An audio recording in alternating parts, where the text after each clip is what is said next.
Good morning friends, welcome to my channel नोकीमा पत और आप देख रहे हैं आरज़ू। लास्ट पार्ट में हमने देखा था कि जहाँ पर जो हमारी अर्तिका रहती है वो ईरा को माफ़ कर देती है और ईरा के साथ काफ़ी ज़्यादा कंफर्टेबल होने की कोशिश कर रही रहती है, जिसके लिए अर्तिका ने ईरा को कहा था कि मैं तुम्हारे साथ उतनी आसानी से कंफर्टेबल नहीं हो पाऊंगी क्योंकि तुमने जो किया है वो मेरी रेपुटेशंस, मेरे ट्रस्ट, मेरे प्यार पे सब पे उंगली उठाई है और जब तुमने इन सब चीज़ों पे उंगली उठा दी है इसकी वजह से कहीं ना कहीं आई एम नॉट कंफर्टेबल। पर ईरा उसे कहती है कि मैं जानती हूँ तो मुझे माफ़ नहीं कर सकती हो, गुस्से में तो मैंने बहुत कुछ कह दिया है लेकिन मैं उस चीज़ों को सुधारने की पूरी कोशिश करूंगी। और ईरा वैसे ही करती है। जैसे ही उसे शनाया दिखती है तो वो शनाया से अपनी गलती की माफ़ी मांगती है और उसे पूरे तरीके से सॉरी बोलती है, जिसमें शनाया बहुत कूल और क्यूट तरीके से उसे माफ़ भी कर देती है और एक तरीके से एक हेल्दी रिलेशन की बात भी करती है कि ताकि आगे जाके उसके और इनके बीच में कोई भी प्रॉब्लम ना हो, क्योंकि शनाया के दिमाग में ये रहता है कि अतिका के सबसे करीब इंसान है तो मुझे अतिका पसंद है, तो अतिका के सबसे करीब इंसान के साथ मुझे हेल्दी रिलेशन चाहिए। और दूसरी चीज़, ईरा ये चाहती थी कि अगर शनाया उसकी लिए इंटर्न्स है और वो उसके मेंटोर रेपुटेशंस वगैरह के लिए अगर सॉरी बोलना चाहे तो बोल दिया जाए, पर अद्रिका इन दोनों से न्यूट्रल थी। अद्रिका को ये दोनों ही इम्पोर्टेंट थे। एक तरफ से वो उसकी इंटर्न थी इसलिए वो इम्पोर्टेंट थी और एक तरफ से उसकी गर्लफ्रेंड थी। यहाँ दोनों ने किसी को माफ़ किया स्वार्थ के लिए किया था, पर अद्रिका ने अपना जो माफ़ किया वो स्वार्थ के लिए नहीं किया था। आगे जाकर ईरा और अद्रिका के बीच में सब कुछ थोड़ा नॉर्मल होने लग जाता है, तब अद्रिका उसे इम्पोर्टेंस ऑफ रिलेशनशिप समझाती है जो उसका आरव के साथ है। और फिर ये लोग हॉस्पिटल मतलब कुणाल सर के वहाँ जाते हैं तो कुणाल सर बोलते हैं कि अगर तुम्हें ट्रीटमेंट अच्छे तरीके से चाहिए तो हैदराबाद में जाके मुकेश मेहता से मिलो, मुकेश मेहता आपको बहुत अच्छा ट्रीटमेंट देंगे। लेकिन जिसके लिए अद्रिका बिल्कुल भी रेडी नहीं रहती है। अब उसके आगे अर्तिका काफी ज्यादा नो कह रही रहती है ईरा को और ईरा उसके पीछे पड़ी रहती है। अरे सुनो ना अर्तिका, तुमने देखो इतना टाइम किया, तुमने मुझ पे ट्रस्ट किया, तुमने जब इतना ट्रीटमेंट ले लिया है जिससे एटलीस्ट 40% तो असर दिख रहा है ना, बात सिर्फ 60% की है तो 60% के लिए तो हम जा सकते हैं ना। देखो इससे पहले तुमने 2 साल में बहुत कुछ किया, कुछ असर नहीं हुआ है, तो इस बार कुछ होप तो है। तभी अद्रिका अपने एकदम से जो मतलब ऐसे बोलती है ना डाउटफुल नजरों से ऐसे उसको देखते हुए कहती है, लिसन ईरा, ये जो 40% का जो तुम मतलब सक्सेस रेट लेके घूम रही हो ना, एक्चुअली ये 40% मुझे पहले भी मिला था। मैं 2 साल में बहुत सारे हॉस्पिटल्स ऑलरेडी घूम चुकी हूँ, बेस्ट से बेस्ट डॉक्टर्स, इवन मेरे डैड ने यूएसए तक मुझे भेजा, सब कुछ किया, लंदन यूएसए एवरी जगह मैं जा चुकी हूँ, वहाँ पर उन सब ट्रीटमेंट का कोई इलाज नहीं है। तो तुम्हें क्या लगता है कि एक मुकेश मेहता जो हैदराबाद में बैठे हैं वो मेरा काम कर देंगे? It is not worthy at all. Tabira कहती है, देखो अगर कुछ सही होना रहता ना तो छोटी सी होप से भी हो जाता है। देखो मेरी लाइफ में ना मैं सिर्फ इतना जानती हूँ कि मेरी मॉम हमेशा से मुझे एक चीज़ बोलती है, वक्त से पहले और नसीब से ज़्यादा किसी को नहीं मिलता है। तो तुम्हारा उस समय वक्त नहीं था, इस समय हो सकता है वक्त आए। और वैसे भी बहुत से कैलकुलेशंस टाइम टू टाइम होते हैं, अब टाइम से पहले तुम चीज़ें मांगोगी तो नहीं होगा ना। आई होप इससे करेक्ट टाइम कि तुम्हारे लिए कुछ अच्छा हो। तभी अद्विका उसी तरह देख के बोलती है, तुम क्या कुंडली इन सब पे विश्वास रखती हो और ये जो योग टाइम वगैरह ये सब देख कर आई हो? तो ईरा अपनी थोड़ी सी नजरें उठाकर और हल्की सी स्माइल देख के बोलती है, yes I believe in astrology, और मुझे लगता है कि एस्ट्रोलॉजी के थ्रू पता चलता है। तो वो बोलती है, तो तुम मेरी astrology I mean how could you, मैं तो तुम्हें अपना टाइम्स वगैरह कुछ भी नहीं बताया तो तुम कैसे बोल सकती हो कि ये मेरा योग सही है, मेरे पैर वैर ठीक होने का, आई मीन ये कैसे कैलकुलेशन कर सकती हो? तभी हीरा स्माइल करते बोलते, बेबी फेस रीडिंग नाम की और पाम स्टडी नाम की भी कोई चीज़ होती है, तो मैंने वो करवा लिया।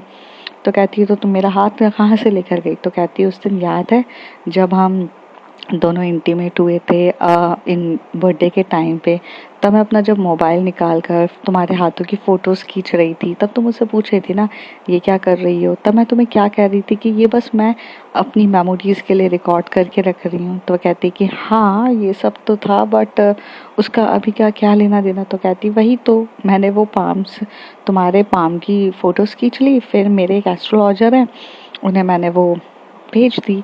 तो यार उससे उन्होंने भी कहा कि this is the correct time कि तुम्हारा लेग्स वगैरह सब सही हो जाए और तुम ये जो प्रॉब्लम से उलझ रही हो, ये होता है। कहते हैं ना 7.5 ही शनि चलते हैं, जब कुछ शनि चल रहे रहते हैं आपके जीवन में, फिर वो जब जाते जाते आपका भला करके जाते हैं। तो ये तुम्हारे लास्ट के 2.5 साल जो तुम ये कष्ट में भुगत रही हो, अब जा रहे हैं, तुम्हारा तुम्हारा शनि का योग खत्म होने वाला है। तो अब जब ये खत्म होने वाला है तो तुम्हारे साथ शनि देव कुछ ना कुछ देते हुए जाते हैं, तो तुम्हें तुम्हारी ये तकलीफों से तुम्हें मुक्ति देते हुए जाएं और हो सकता है तुम्हारे लेग सही हो जाए। अरे तुम मुझ पे तो बिलीव करो प्लीज़ यार, मेरी एस्ट्रोलॉजी, मेरी पामिस्ट्री और मेरी ये सब चीज़ों पे थोड़ा सा विश्वास कर लो please please please Adrika, it's a kindly request. Adrika एकदम ब्लैंक फेस की तरह सिर्फ एक ईरा की ये पचकानी बातें सुन रही रहती है, क्योंकि अद्रिका के लिए एक वो डॉक्टर रहती है पहली चीज़, और उसके लिए हर एक एक चीज़ लॉजिकली बेस होती है। वो ये पामिस्ट्री, एस्ट्रोलॉजी ये सब नहीं समझती है और उसको नहीं समझना है। उसे ऐसा लगता है कि वक्त से आकर एकदम से पैर, जिसकी नसें पूरी तरीके से ब्लॉक्ड हो चुकी है, जिसे कोई सेंसेशन नहीं होता है, वो सडनली से टाइम के थ्रू एकदम से सही कैसे हो जाए, तो वो उसे बिलीव नहीं रहता है। पर जो ईरा रहती है वो काफ़ी ज़्यादा उसे कन्विंस करने की कोशिश करती है, पर अद्रिका उस दिन कन्विंस नहीं होती है और वो उसे कहती है कि कृपया आपको घर जाना चाहिए। आरव और तुम्हारे बीच में जो अच्छे से बाउंड है, मैं नहीं चाहती कि मेरे बीच में आने से और ख़राब हो जाए, so I hope you have to go to the Aarav. तो तभी ईरा बोलती, हाँ हाँ तुम एक काम करो ना, मुझे आरव के पास ही जाकर बैठा दो। जब भी मैं तुमसे कुछ इम्पोर्टेंट बात करती हूँ तो मुझे आरव के पास ही भेज देती हो, ये तो गलत है ना। तभी अद्रिका कहती है, कुछ गलत नहीं है, कुछ चीज़ें ऐसी हैं जो तुम्हें समझ में नहीं आती है। आज से कुछ साल के बाद तुम मुझे इस चीज़ के लिए बहुत ज़्यादा थैंक यू बोलोगी और मुझे पता है कि मैं जो कर रही हूँ वो तुम्हारे लिए बिल्कुल सही है। So you will be say thank you to me, okay. तो अभी तुम आरफ के पास जाओ।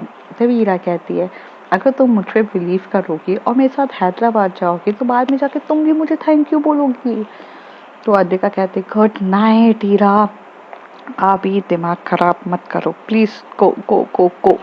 और ऐसे बोलकर वो वहाँ से उसे भेज देती है। थोड़ी देर में वो उसे घर पे उसे भेज देती है। तो घर पर जाती है, आरव से मिलती है। आरव उसे बोलता है, आज तुम लेट हो गई। तो कहती कि मैं थोड़ा सा ईरा के साथ वो अद्रिका के साथ गई थी ईरा। तो कहती है ऑल सॉर्ट सॉर्ट। तो कहता है कि हाँ। तभी ईरा सडनली से एकदम से आरव से एक क्वेश्चन पूछते हुए बोलती है, do you believe in astrology? तो आरव कहता है, ये कहाँ से आ गया? तो कहते हैं, अरे तुम बिलीव करते हो कि नहीं? तो आरफ कहता है, देखो अगर कुछ अच्छा होता है मेरे साथ तो मैं बिलीव कर लेता हूँ, और कुछ बुरा होता है तो मैं सोचता हूँ कि नहीं नहीं ये नहीं है, ऐसा कुछ नहीं है। तो कहते हैं, तुम उल्टा हो, लोग कुछ अच्छा होता है तो बोलते अपनी मेरी किस्मत, मैंने मेरा हार्ड वर्क था, और कुछ बुरा होता तो मेरी किस्मत खराब थी। तो कहते हैं, देखो ऑलरेडी ना this is all about the karmas, आप जैसे कर्मास करोगे आपको वैसा रिजल्ट मिलता है, ये मैं सोचता हूँ आरफ। तो तभी ईरा कहती है, तुम और अद्रिका कितने सेम सोचते हो कि I mean karmas karmas karmas, her cheese time भी और चीज़ें होती है। तो तभी आरफ कहता है, तो तुम ये मत कहना कि तुम अद्रिका को ये एस्ट्रोलॉजी या पामिस्ट्री इन सब की कहानियाँ सुना कर आई हो। तो ईरा कहती है, ऑफ कोर्स मैं सुना कर आई हूँ, तुम्हें पता है हम लोग अभी डॉक्टर के पास गए थे। तो कहते, कौन से? तो कहते, वो कुणाल डॉक्टर है मेरे, उनके पास गए थे।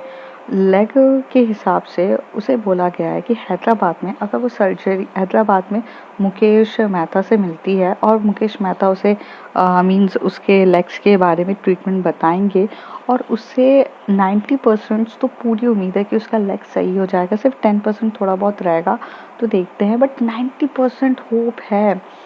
तो आरव बोलता है, हाँ तो अद्रिका ने मना कर दिया क्या? तो ईरा कहते, एग्जैक्टली उसने मना कर दिया, उसने बोला ये सब झूठी होप्स है वगैरह, मैं अपना पूरा लेग का ट्रीटमेंट करा चुकी हूँ। लेकिन फिर मैंने उसे बताया कि उसकी पामिस्ट्री, उसका ये सब का योग बन रहा है, उसका 100% योग बन रहा है। तुम्हें पता है यार, उसके योग बनने की वजह से उसका डेफिनेटली हो सकता है। तो यार तुम बोलो ना, वो मुझ पर बिलीव ही नहीं कर रही है। तो वो कहते कि ऑफ कोर्स तुम्हारी ऐसी बातों पे कोई बिलीव नहीं करेगा, बट हाँ अगर उसका 90% स्कोप है तो जाना चाहिए उसे। तो कहते कि हाँ मैं उसे कन्विंस करने की कोशिश कर रही हूँ, बट वो मान ही नहीं रही है। हो सकता है। मान जाएगी वो, थोड़ा सा समय दो।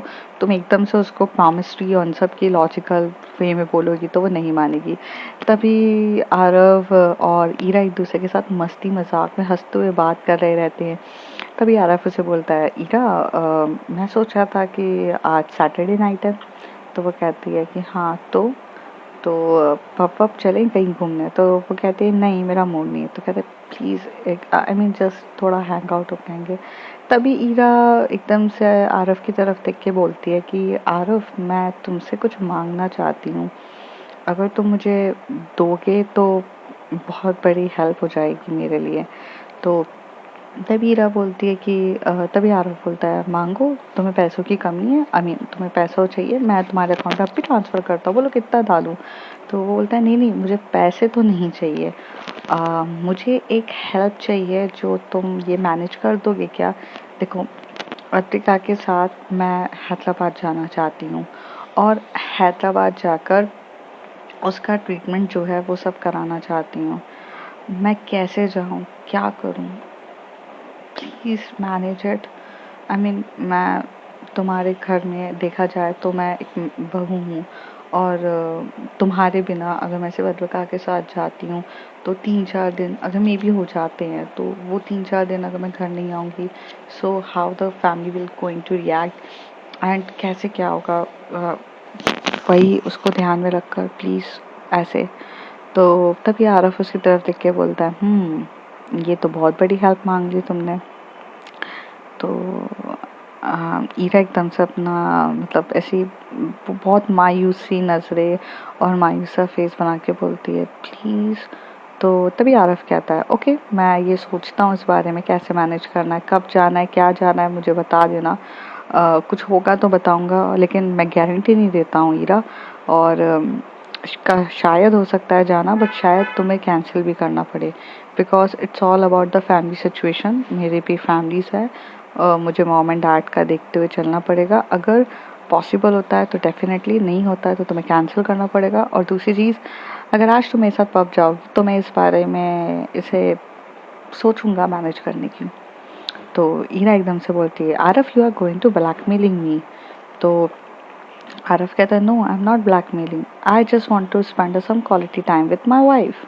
सो अगर मैं वाइफ के लिए इतना सोचता हूँ तो मेरी वाइफ को थोड़ा सा मेरे बारे में भी तो सोचना चाहिए ना। मैं उससे ज़्यादा कुछ क्या मांग रहा हूँ, मैं सिर्फ उसका थोड़ा सा समय मांग रहा हूँ। जितना वो पूरा समय अपने दोस्तों में देती है, अपने ऑफिस में देती है, उन सब की इतनी केयर करती है, बस उतनी सी है मेरी वाइफ थोड़ा सा मेरी भी केयर कर ले और मेरे साथ थोड़ा टाइम स्पेंड कर ले। सिर्फ इतना सा ही तो उसका हस्बैंड चाहता है, और क्या चाहिए। आरफ उसे प्यार से स्माइल करते हुए सिर्फ इतना बोलता है। तभी ईरा इधर उधर सोचते हुए बोलती है कि आज अगर मैं आरफ के साथ चली गई और आरव को खुश रखा मैंने, तो वो मुझे अतिका के साथ हैदराबाद जाने का पूरा मौका मिलेगा और ये मौका मैं छोड़ नहीं सकती। तो मांग ही क्या रहा है, सिर्फ इतना ही तो मांग रहा है कि मेरे साथ बाहर जाके कॉफ़ी या मतलब घूम फिर लो। इतनी सी छोटी चीज़ तो मैं आराम से दे सकती हूँ। तो तभी ईरा कहती है ओके मैं चेंज करके आती हूँ।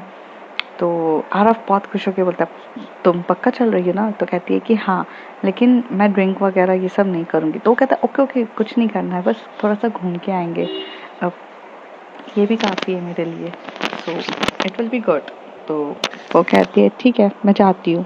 और यहाँ से जो हमारी ईरा रहती है वो फटाफट भागते हुए चली जाती है, ड्रेस वेस चेंज करके आती है। आरफ यहाँ हैप्पीली वेट कर रहा रहता है उसका। और जब वो आती है तो वो बहुत प्यारा सा एक ड्रेस पहन कर आती है जो क्रॉप टॉप और नीचे एक स्कर्ट टाइप का रहता है और वो बहुत मतलब एकदम डिसेंट रहता है। वो उस तरीके से आती है और फिर उसके साथ जाने के लिए रेडी हो जाती है। और फिर यहाँ पर जो आरफ होता है वो बोलता है कि मैं तुम्हें पब में लेकर जाऊँ या फिर मैं तुम्हें रेस्टोरेंट लेके जाऊँ।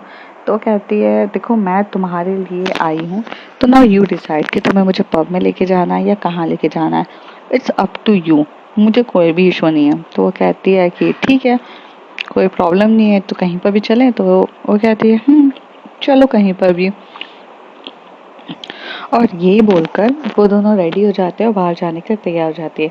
अद्विका अपने घर पर आती है और आज वो डाइनिंग टेबल पे बैठ के बहुत सोचते हुए खाना खा रही थी। तभी उसकी मॉम उसके पास आकर बोलती है अद्रिका। तो वो बोलती है मॉम आप कब आई? तो वो कहती हैं तुम इतने काम में बिजी रहती हो कि तुम्हें बस टाइम नहीं रहता अपनी मॉम के लिए, तो मैं क्या बताऊं। हालांकि दो डॉक्टरों के बीच में रहना कितना मुश्किल काम है। एक तुम्हारे डैड जो डॉक्टर्स के चक्कर में मुझे इग्नोर कर देते हैं, और एक मेरी बेटी जो डॉक्टर बन गई, जिसे मैं कभी डॉक्टर बनाना भी नहीं चाहती थी, पर वो डॉक्टर बनने के बाद अपनी ही मॉम को इग्नोर करती है। तो वो कहती है नो मॉम, आप मौसी मासी के घर गई थी ना, तो मैंने सोचा कि अभी आप आओगे नहीं, और मुझे क्या पता था आप मासी के घर से इतनी जल्दी आ गए हो। तो वो कहते कि हाँ मासी के घर पे गई थी मैं, थोड़े दिन रही, मासी अच्छी थी, बहुत अच्छा रहा उसके साथ, काफ़ी अच्छा लगा मुझे। तो तभी अदिका पूछती है हाँ तो कैसा रहा शिमला? तो कहती है अच्छा था, मुझे बड़ा मज़ा आया मासी के साथ, थोड़ा बहुत घूमा फिरा। अम, तुम्हें पता है उनकी जो बेटी है वो, तो वो कहती है कि हाँ बेटी आरजू। तो वो कहती है कि क्या बोला तुमने? तो वो कहती कुछ नहीं, मेरे मुंह से कभी कभार कुछ निकल जाता है, आप बोलो मम्मा क्या बोला? तो कहती है आरू जो है ना, तो कहते हैं कि हाँ हाँ आरू, उसका क्या? तो वो कहती है कि जो आरू है वो एक्चुअल में वो किसी लड़के को पसंद करती है और उसकी शादी होने वाली है। तो तभी अत्रिका बोलते हैं कि वाओ दैट इज ग्रेट, तो आरू की शादी होने वाली है तो फिर क्या? तो वो कहती है कि अरे ये तो खुशी की बात है ना। तो तभी यहाँ से अद्रिका कहती है हाँ आरू की शादी हो रही है तो ये अच्छी बात है, बट इससे मेरा क्या लेना देना? तो कहती है तुमसे छोटी एज में और शादी कर रही है, और तुम हो तो मुझे ये सुख दोगी कभी शादी करने का? तभी अद्रिका कहती है not again mom, not again.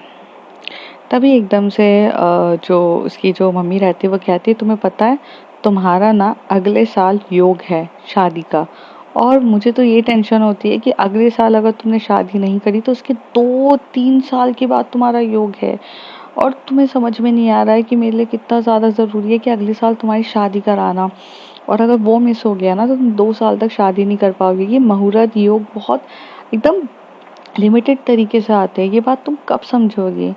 तभी अद्रिका एकदम से अपनी मॉम की तरफ देख के बोलती है मॉम मुझे आप जैसे ही लोग क्यों मिलते हैं इस जीवन में? आई मीन जो कभी मेरे को योग योग करते हुए बताते थे, एक पामिस्ट्री, एक योग, I mean what ever the things, क्या ये सच्ची में होती हैं?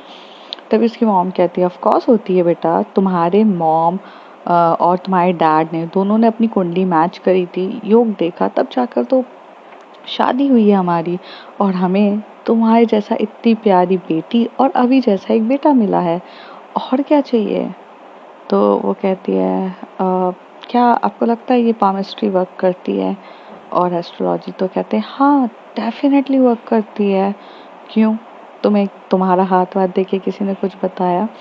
तो वह कहती है नो मॉम, किसी ने हाथ वाथ देख के नहीं बताया, बट हाँ मेरी एक फ्रेंड है।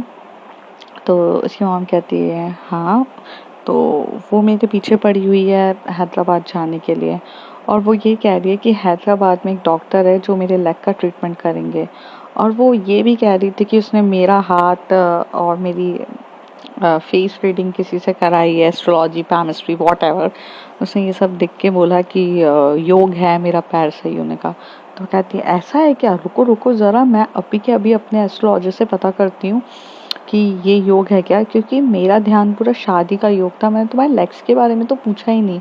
लेकिन अगर ऐसा होता है तो डेफिनेटली तुम्हें जाना चाहिए, क्योंकि अगर वो बोल रही है तो ट्राई करने में क्या जाता है। देखो अद्विका, जिंदगी में रिग्रेट करने से बेटर है कि लाइफ में हर एक काम ऐसा करो उसके बाद रिग्रेट करो। मतलब तुमने कोशिश करी, फिर अगर तुम्हारी सक्सेस नहीं मिली तो तुम एक बार की सेटिस्फाइड हो जाओगी कि यार मैंने तो अपना 100% दिया, यार मेरा रिजल्ट नहीं आया।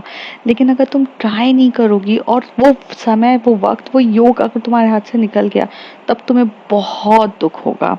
सो अगर ये सारे सरगमटेंसेस ऐसे बन रहे हैं तो तुम्हें जाना चाहिए, definitely you have to go it. तो वो कहते हैं कि ओके ओके मैं सोचूंगी इस बारे में। और ये बोलकर वहाँ पर अर्तिका अपना खाना खाने स्टार्ट कर देती है। अब उसके दिमाग में ये बात बैठ चुकी रहती है कि शायद जाना चाहिए, क्योंकि अगर उसके लेग ठीक होने के अगर 10 या 20% भी चांसेस है तो उसे वो ये रिस्क ले लेना चाहिए। और ऑफ कोर्स हैदराबाद जा रही है वो, कोई दूसरी जगह तो नहीं जा रही है ना, मतलब दूसरे प्लैनेट तो नहीं जाना है, तो इतना रिस्क तो एक बार का बनता ही है। तो उसके दिमाग में यही चीज़ चल रही थी और उसकी मम्मी के दिमाग में भी अब ये जब बात बैठ जाती है कि एस्ट्रोलॉजर वगैरह से ये देखा है, तो वो भी अपने दिमाग में ये बात लेके बैठी रहती है। दूसरी तरफ जो ईरा रहती है वो आरव के साथ बाहर जाती है, तो वो उसे बहुत अच्छे से पब में लेके जाता है जहाँ पे डांस मस्ती मजाक हो रही रहती है। और ईरा वहाँ बैठ के हर एक एक चीज़ देख रही रहती है। वो थोड़ा सा हाथ में मतलब उसने ऑरेंज जूस लिया रहता है, तो वो मॉकटेल्स रहती है ऑरेंज जूस वगैरह की, लेकिन वो मतलब कुछ ऐसे ड्रिंक्स वगैरह कर नहीं रही रहती है। तभी वहाँ पर वो देखती है कि उसका जो हस्बैंड है आरव, वो दिखने में काफ़ी हैंडसम है और सेक्सी है। तो उसके जो हस्बैंड रहता है आरव, वो बैठा रहता है, तभी वहाँ पर एक बहुत ब्यूटीफुल सी लड़की उसको आती है और उसे बोलती है can I have a dance with your husband. तो यहाँ पे ईरा ऐसे देखती रह जाती है कि क्या है, क्योंकि वो पब बहुत ओपनली रहता है और लोग आके डांस कर रहे रहते हैं। तो ईरा कहती थी ये श्योर। तभी आरफ कहता है आर यू श्योर, तो कहते हैं कि हाँ, बिकॉज मेरा तुम्हारे साथ हस्बैंड वाला रिलेशन नहीं है, एज अ फ्रेंड तुम्हें अगर कोई लड़की चांस मार रही है तो तुम्हें जाना चाहिए। तो आरव को ये बात सुन के थोड़ा सा बुरा लगता है कि यार ये हस्बैंड मतलब जेलसी पजेसिवनेस इसे कुछ भी नहीं है। तो आरव भी चुपचाप उठ के ऐसे चला जाता है उसके साथ डांस करने। लेकिन वो लड़की जब उसके साथ डांस कर रही रहती है बहुत ज़्यादा क्लोज होके आरव को टच कर रही रहती है, आरव से उसकी बॉडी टच करा रही रहती है, तो ईरा देख रही रहती है। पहले तो वो इग्नोर करती है, कहती कि करने दो एंजॉय। फिर पता नहीं ईरा को क्या होता है, ईरा वहाँ से उठती है और खड़े होके बोलती है excuse me, can I take my hubby back, because कुछ डांस कुछ ज़्यादा ही आपका डीपली हो रहा है, सो I want my hubby back. और ऐसे कह के वो आरव को टर्न करती है और आरव के साथ एक नॉर्मल जो बॉल डांस होता है वो करने लग जाती है। वो एकदम नॉर्मल डांस कर रही रहती है, कुछ भी नहीं कर रही रहती है। तभी वो एकदम से बोलती है कुछ ज़्यादा नहीं चिपक रहे थे तुम, आई मीन मैंने तुम्हें छूट क्या दी है, तुम तो ऐसे जाके चिपक गए। तभी आरव कहता है तुम ही ने बोला, वो फ्रेंड है, अगर मैं उसको लाइन मारूं तो कोई प्रॉब्लम नहीं। तो वो कहती है हाँ फ्रेंड है तो उसका फ़ायदा मत उठाओ, ठीक है, जितना तुम स्मार्ट बनने की कोशिश कर रहे हो ना इतना स्मार्ट मत बनो। और ऐसे बोलकर वो वहाँ से टर्न हो जाती है। तभी आरव को थोड़ा सा स्माइल होती है उसके फेस में, क्योंकि उसको ऐसा लगता है wow, I mean like my girl is right now little bit jealous and everything it's happening. इससे ज़्यादा उसे और क्या चाहिए। और ये बोलकर वो वहाँ से चला जाने के लिए तैयार हो जाते हैं। ये दिन तो इसी तरीके से बीत जाता है। नेक्स्ट दिन एज यूजुअल उनका कॉमन दिन रहता है, जहाँ पर अद्रिका जो रहती है वो अपने फैमिली के साथ थोड़ा टाइम स्पेंड करती है, क्योंकि उसकी मॉम शिमला से आई रहती है। तो वो अपनी मॉम के साथ थोड़ा टाइम स्पेंड करती है। उसकी मॉम उसे बोलती है कि चलो चलते हैं। तो उसकी मॉम जो रहती है वो थोड़ा सा ये पंडित वगैरह को मानती ज़्यादा थी। और जब से अद्रिका ने ये बात कह रही थी कि उसका योग है, तो उसकी मॉम के मन में भी वो शक जो होता है वो बैठ चुका रहता है। तो वो जब सुबह मॉर्निंग का 10-11 बजे का टाइम होती है, तो वो जो मम्मी जो रहती है उसकी अद्रिका की, वो उसे बाहर टेंपल लेकर जाती है। अद्रिका भी नॉर्मल अपनी मॉम के साथ टेंपल चली जाती है।